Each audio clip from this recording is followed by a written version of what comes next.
అనేక సందేశాల్ని మనకు బైబిల్ రూపంలో జీసస్ వారు ఇవ్వటం, అయితే వాటిని మనమందరం కూడా తెలుసుకొని అది అమలు పరుచుకోవాల్సిన అవసరం మీ అందరి మీద కూడా ఉంది. ఈరోజు ఏ మతమైనా తీసుకోండి, ఏదైనా తీసుకోండి, అంతా కూడా ఏ విధంగా నడుచుకోవాలి అని అన్నీ కూడా మంచిగా చెప్పే విధంగానే ఈరోజు ఉంటాయి. అవన్నీ కూడా మనం తెలుసుకోవాలి, మన జీవితంలో వాటిని అమలు పరుచుకుంటూ మనం ముందుకు వెళ్ళాల్సిన అవసరం ఉంది. ఇంతట సురేష్ గారు మాట్లాడుతూ చెప్పారు, ఈ బైబిల్లో ఒక ముఖ్య సందేశం, మనల్ని మనం ఎలా ప్రేమించుకుంటామో పొరుగు వారిని కూడా అదే విధంగా ప్రేమించాలి అని చెప్పి వారి యొక్క ఇందాక మాటల్లో కూడా చెప్పడం జరిగింది. అంటే భగవంతుడి యొక్క కోరిక ఏంటంటే, వారి యొక్క సందేశం ఏంటంటే, మనల్ని మనం ఎలా ప్రేమించుకుంటామో మన చుట్టుపక్కల ఉన్నటువంటి వ్యక్తుల్ని కూడా అదే విధంగా మనం చూస్తే ఎక్కడ కూడా ఎవరికి ఎటువంటి విభేదాలు కానీ తేడాలు కానీ ఏవి ఉండవు.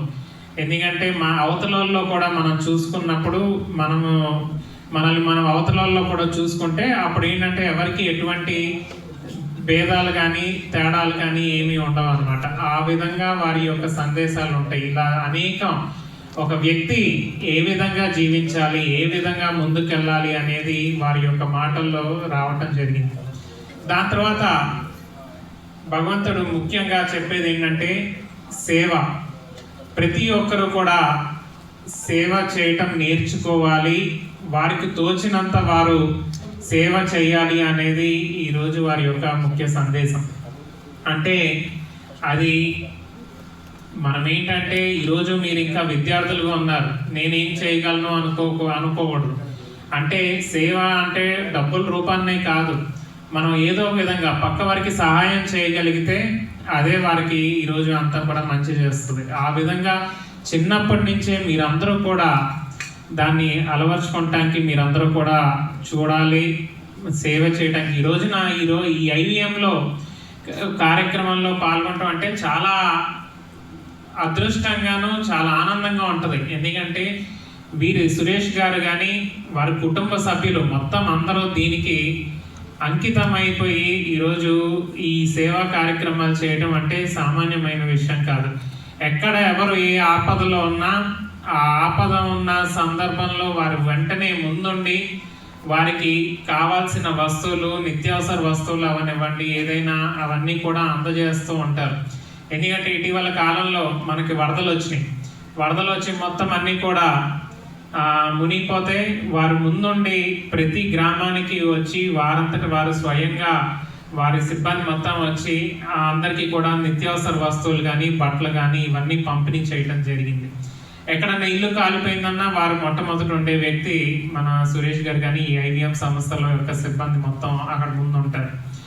అదేవిధంగా ఇందట పెద్దలు చెప్తూ ఉన్నారు, కుట్టు మిషన్లు కూడా ఇవ్వటం జరిగింది. 180 కుట్టు మిషన్లు సుమారు ఇచ్చారు. అంటే ఉపాధి, ఒకరి కాలు మీద వారి కాలు మీద వాళ్ళు నిలబడే విధంగా ఈ రోజున ఉపాధి కల్పించే విధంగా వారికి ఉచితంగా వారు కుట్టు మిషన్లు కూడా పంపిణీ చేయటం జరిగింది. ఇంకా చాలా కార్యక్రమాలు ఒకటని చెప్పడానికి లేదు. ఒక పక్కన స్కాలర్షిప్లు, పిల్లలకి ల్యాప్టాప్లు ఇవ్వటం జరుగుతుంది. దాని తర్వాత ఇక్కడ మీకు కావాల్సిన వసతులు అన్నీ కల్పిస్తూ మంచి చదువు చెప్పుతూ, అన్నిటికన్నా మెయిన్ ఈరోజు విద్యాదానం. అటువంటిది ఒక మంచి చదువు మీ అందరికీ కూడా ఇక్కడ చెప్పించే విధంగా ఏర్పాటు చేసి మీకు ఏది కావాలో అవన్నీ కూడా ఇక్కడ చేస్తున్నటువంటి వ్యక్తులు ఈరోజు ఐవీఎం సురేష్ గారును వారి కుటుంబ సభ్యులు. అటువంటి వారు ఏర్పాటు చేసిన ఈ కార్యక్రమానికి రావటం, వారితో పాటు ఈ సెమీ క్రిస్మస్ కార్యక్రమంలో పాల్పంచుకుంటాం చాలా సంతోషంగా ఉంది. ఒక నేటివిటీ సాంగ్ ద్వారా మీరు విన్నారు. సరే, క్రిస్మస్ అంటే ఏంటంటే 2 మాటల్లో చెప్పి ముగిస్తాను. క్రిస్మస్ అంటే సృష్టికర్త అయిన దేవుడు మరి పరలోకం విడిచి ఈ భూలోకంలోకి మానవునిగా అవతరించడం అన్నమాట. ఈ భూలోకంలో ఉద్భవించారు. ఎందుకు ఆయన వచ్చారంటే, మానవులమైన మనం మానవులుగా ఎలా జీవించాలి, ఎలా బ్రతకాలి అనే విషయాన్ని తెలియజేయడానికి ఆయన ఈ భూలోకంలోకి వచ్చారు. మనం రక్షించడానికి మనకు మరి ఆయన అనేకమైన బోధలు చేశారు. ఆయన యొక్క మాదిరికరమైన జీవితం జీవించారు. మరి ఆయన చూసినట్లయితే మరి ఆయన చెప్పిన బోధలన్నీ సారాంశం 2 కమాండ్స్లో ఉందన్నమాట. 2 కమాండ్స్ ఏంటంటే, first is love your God with all your heart అన్నమాట. నీ దేవుడిని, సృష్టికర్త అయిన దేవుడిని నీ పూర్ణ హృదయంతో ప్రేమించు అన్నాడు. రెండవది ఏమన్నాడంటే, దేవుణ్ణి మరి ప్రేమించడం అంటే ఏంటంటే, నిన్ను వలే నీ పొరుగు వాడిని కూడా ప్రేమించాలన్నాడు. ఈ 2 ఎలాంటివంటే, ఒక నాణ్యానికి బొమ్మ బొరుసు లాంటివి అనమాట. ఆ నాణ్యానికి ఆ 2 ఉంటేనే అది వాల్యూ అనమాట. సరే, ఒకటి నేను చేస్తున్నాను, రెండో చేయట్లేదు అనుకుంటే దానికి విలువ ఉండదు అనమాట. కనుక మనం దేవుణ్ణి ప్రేమిస్తున్నాము, మరి దేవుణ్ణి మరి పూజిస్తున్నాము, ఆరాధిస్తున్నామంటే అది మన దేవునికి మనకి ఉన్న వర్టికల్ రిలేషన్ అనమాట, నెట్ నిలువు సంబంధం అనమాట. అది ఎలా ఉండాలంటే హారిజాంటల్గా మనం చేతల్లో చూపించాలి. అనగా మన చుట్టూ ఉన్న మన కుటుంబం కానీ, మన ఇరుగు పొరుగు వారు కానీ, మన సమాజంలో కానీ ఆ దేవుని ప్రేమిస్తున్నాం అనేది దేవుడు మనకి ఇచ్చిన తలాంతుల ద్వారా నేను ఒకటి చేయవచ్చు, మీరు కూడా చేయవచ్చు అనమాట. దేవుడు ఎవరికి ఇచ్చిన తాహతు బట్టి, తలాంతుని బట్టి నేర్చాలన్నమాట. అది క్రిస్మస్ అంటే.